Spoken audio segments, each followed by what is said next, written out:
ಇವತ್ತು ಸಿಎಂ ಸಭೆಯಲ್ಲಿ ಮುಖ್ಯಮಂತ್ರಿಯವರು ಕೋವಿಡ್ ವಿಷಯದ ಬಗ್ಗೆ ಪ್ರಗತಿ ಪರಿಶೀಲನೆ ಮಾಡಿದ್ರು. ಏನಾಗಿದೆ ಮತ್ತು ಏನು ನಿನ್ನೆ ಇಬ್ಬರು ಮೃತಪಟ್ಟಿದ್ದರು, ಅದು ಏನು ಕಾರಣ, ಹತೋಟಿಲಿ ಇದೆಯಾ ಇಲ್ವಾ ಅಂತ ಎಲ್ಲ ವಿಚಾರಣೆ ಮಾಡೋದಕ್ಕೆ ಅವರು ನಮ್ಮನ್ನು ಕರೆಸಿದರು. ಆರೋಗ್ಯ ಇಲಾಖೆ, ವೈದ್ಯಕೀಯ ಶಿಕ್ಷಣ ಇಲಾಖೆ ಮತ್ತು ನಮ್ಮ ತಜ್ಞರ ಸಮಿತಿ ಎಲ್ಲ ಜೊತೆ ಚರ್ಚೆ ಮಾಡಿದ್ರು. ಅದರಿಂದ ಇವತ್ತಿನ ಒಂದು ಮೀಟಿಂಗ್ ಚೆನ್ನಾಗಿ ನಡೆದಿದೆ. ಏನು ಒಂದು ಸ್ಪಷ್ಟವಾಗಿ ಹೇಳಬೇಕಾದ್ರೆ ಈ 11 ಜನ ಏನು ತೀರೋಗಿದ್ದಾರೆ ಕೋವಿಡ್ನಲ್ಲಿ, ಅದರಲ್ಲಿ 10 ಜನರದ್ದು ಡೆತ್ ಆಡಿಟ್ ರಿಪೋರ್ಟ್ ಆಗಿದೆ.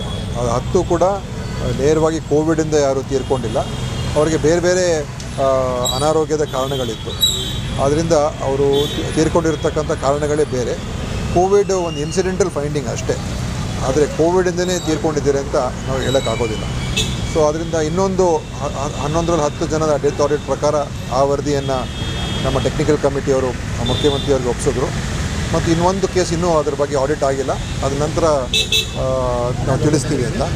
ಆದ್ದರಿಂದ ಇವತ್ತಿನ ತೀರ್ಮಾನ ಮುಖ್ಯಮಂತ್ರಿ ಅಧ್ಯಕ್ಷತೆಯಲ್ಲಿ ಈ ಥರ ಯಾವುದೇ ಒಂದು ಸಾವಾದಾಗ ಅದನ್ನು ಸ್ಪಷ್ಟವಾಗಿ ಅದು ಕೋವಿಡಿಂದ ನೇರವಾಗಿ ಆಗಿದೆಯಾ ಅಥವಾ ಬೇರೆ ಕಾರಣಗಳಿಂದ ಆಗಿದೆಯಾ ಅಂತ ಸ್ಪಷ್ಟವಾಗಿ ಹೇಳ್ತಕ್ಕಂಥದ್ದು ಆಗಬೇಕು ಅಂತಲೂ ಒಂದು ತೀರ್ಮಾನ ಆಗಿದೆ. ಯಾಕೆಂದರೆ ಜನರಿಗೆ ಅನಾವಶ್ಯಕವಾಗಿ ಒಂದು ಭಯ ಅಥವಾ ಒಂದು ಆತಂಕ ಸೃಷ್ಟಿಯಾಗುವಂಥ ಅವಕಾಶಗಳಾಗ್ತದೆ. ಆದ್ದರಿಂದ ಈ ಕೋವಿಡ್ ಏನಿದೆ ಇನ್ಫೆಕ್ಷನ್ನು, ಇದು ಭಾಳ ಅಲ್ಪ ಪ್ರಮಾಣದಲ್ಲಿ ಜನರಿಗೆ ತೊಂದರೆ ಕೊಡುವಂಥದ್ದಿದೆ. ಇದರಿಂದನೇ ನೇರವಾಗಿ ಸಾವನ್ನು ಅಥವಾ ನೇರವಾಗಿ ಭಾಳ ಒಂದು ಗಂಭೀರ ಪರಿಸ್ಥಿತಿ ಹೋಗ್ತಕ್ಕಂಥದ್ದು ಏನು ಇಲ್ಲ ಅಂತ ಸ್ಪಷ್ಟವಾಗಿ ಹೇಳಕ್ಕೆ ಬಯಸ್ತೀನಿ. ಅದೇ ಉಳಿದ ಎಲ್ಲ ಮುನ್ನೆಚ್ಚರಿಕೆ ಕ್ರಮಗಳನ್ನು ನಾವು ಮಾಡ್ತಾಯಿದ್ದೀವಿ ಅಂತ ಈ ಸಂದರ್ಭದಲ್ಲಿ ಹೇಳೋದಕ್ಕೆ ಇಷ್ಟ. ಇನ್ಪೇಷಂಟ್ಸ್ ಟೆಸ್ಟಿಂಗ್ ಎಲ್ಲ ಈಗ ಟೆಸ್ಟಿಂಗ್ ಇದುವರೆಗೂ ಕಳೆದ ತಿಂಗಳಿಗಿಂತ ಈ ತಿಂಗಳು ನಾವು ಭಾಳ ಹೆಚ್ಚಿನ ಸಂಖ್ಯೆಯಲ್ಲಿ ಮಾಡಿದ್ವಿ. ಈಗ ಈ 10 ದಿವಸದಲ್ಲಿ ಸುಮಾರು 5,000ಕ್ಕಿಂತ ಹೆಚ್ಚು ಟೆಸ್ಟ್ಗಳನ್ನು ನಾವು ಮಾಡಿದ್ದೀವಿ. ಹೋದ ತಿಂಗಳಿಗೆ ನಾವು ಹೋಲಿಕೆ ಮಾಡಿದರೆ 5ರಷ್ಟು ಈಗ ಟೆಸ್ಟಿಂಗ್ ಹೆಚ್ಚಾಗಿದೆ. ಅದರಿಂದನೇ ಹೆಚ್ಚು ಪ್ರಕರಣಗಳು ಈಗ ನಮಗೆ ಪತ್ತೆ ಆಗ್ತಾಯಿದೆ. ಈಗ ನಾವು 5,000ಕ್ಕಿಂತ ಹೆಚ್ಚಾಗಿರೋದ್ರಿಂದ ಈ ತಿಂಗಳು ಸುಮಾರು 500 ಚಿಲ್ಲರೆ ಪಾಸಿಟಿವ್ ಬಂದಿದೆ, 550, 570 ಆ ಥರ ಪಾಸಿಟಿವ್ ಬಂದಿದೆ. ಅದರಿಂದ ಅರೌಂಡ್ 8% ಪಾಸಿಟಿವಿಟಿ ರೇಟ್ ಇದೆ. ಅಂದರೆ ನಾವು ಯಾರನ್ನ ಟೆಸ್ಟ್ ಮಾಡ್ತೀವಿ ಅಂತ ಹೇಳಿದ್ರೆ, ಯಾರಿಗೀಗಾಗಲೇ ಅವರಿಗೆ ಈ ಸಾರಿ ಪ್ರಕರಣ ಅಂತ ಏನು ಹೇಳ್ತೀವಿ, ಅವ್ರಿಗೆ ಕೆಮ್ಮು, ಕಫ, ಜ್ವರ ಮತ್ತು ಉಸಿರಾಟದ ಸಮಸ್ಯೆ ಅಂಥವ್ರಿಗಿದ್ದವ್ರಿಗೆ ಮಾತ್ರ ಟೆಸ್ಟ್ ಮಾಡ್ತಾಯಿದ್ವಿ. ಅದರಿಂದ ಇದು ಯಾವುದೇ ಆತಂಕ ಪಡುವಂಥದ್ದೇನೂ ಇಲ್ಲ.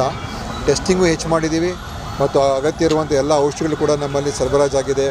ಆಕ್ಸಿಜನ್ನು, ಬೆಡ್ಗಳೆಲ್ಲ ಕೂಡ ಎಲ್ಲವನ್ನು ಕೂಡ ನಾವು ತಯಾರಾಗಿ ಇಟ್ಟಿದ್ದೀವಿ. ಆದರೆ ಇದು ಇಷ್ಟು ಜನರಿಗೆ ಹೇಳೋಕ್ಕೆ ಬಯಸ್ತೀನಿ. ಆದರೆ ಖಂಡಿತವಾಗಿಯೂ ಒಂದು ಹತೋಟಿಲಿದೆ ಮತ್ತು ಯಾವುದೇ ಒಂದು ಓಡಾಟಕ್ಕೆ ಮತ್ತು ಎಲ್ಲ ದಿನನಿತ್ಯ ವ್ಯವಹಾರಕ್ಕೆ ಎಲ್ಲೂ ಕೂಡ ನಿರ್ಬಂಧನೆ ಏನಿಲ್ಲ. ಜನ ತಮ್ಮ ಸಾಮಾನ್ಯ ಸಹಜ ಜೀವನ ನಡೆಸತಕ್ಕಂಥದ್ದು ಎಲ್ಲ ಮುಕ್ತವಾಗಿದೆ.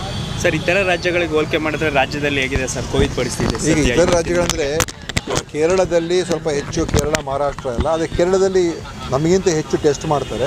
ಅದು ಇಡೀ ದೇಶದಲ್ಲಿ ಎಲ್ಲೂ ಕೂಡ ಕೋವಿಡಿಂದ ಏನು ಸಾವನ್ನು ಅಪ್ಪಿರುವಂಥದ್ದು ಎಲ್ಲೂ ಕೂಡ ಇಲ್ಲ. ಕೋವಿಡೇ ಕಾರಣ ಆಗಿಲ್ಲ, ಬೇರೆ ಬೇರೆ ಕಾಯಿಲೆಗಳೆಲ್ಲ ಇತ್ತು ಅವ್ರಿಗೆ, ಅದು ಇರುವಂಥದ್ದು. ಮತ್ತು ಕೇಂದ್ರ ಸರ್ಕಾರ ಕೂಡ ಇದು ಒಂದು ಅಷ್ಟೊಂದು ಗಂಭೀರವಾದಂಥ ಸ್ವರೂಪ ಇಲ್ಲ ಅಂತ ಕೂಡ ಅವರು ಕೂಡ ನಮಗೆ ಮೊನ್ನೆನೂ ಕೂಡ ಅದೇ ಹೇಳಿದ್ದಾರೆ.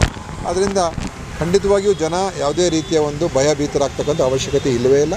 ಎಲ್ಲರೂ ಕೂಡ ತಮ್ಮ ಸಹಜ ಜೀವನ ನಡೆಸಿ ಅಂತ ಹೇಳ್ತೀವಿ. ಸರ್,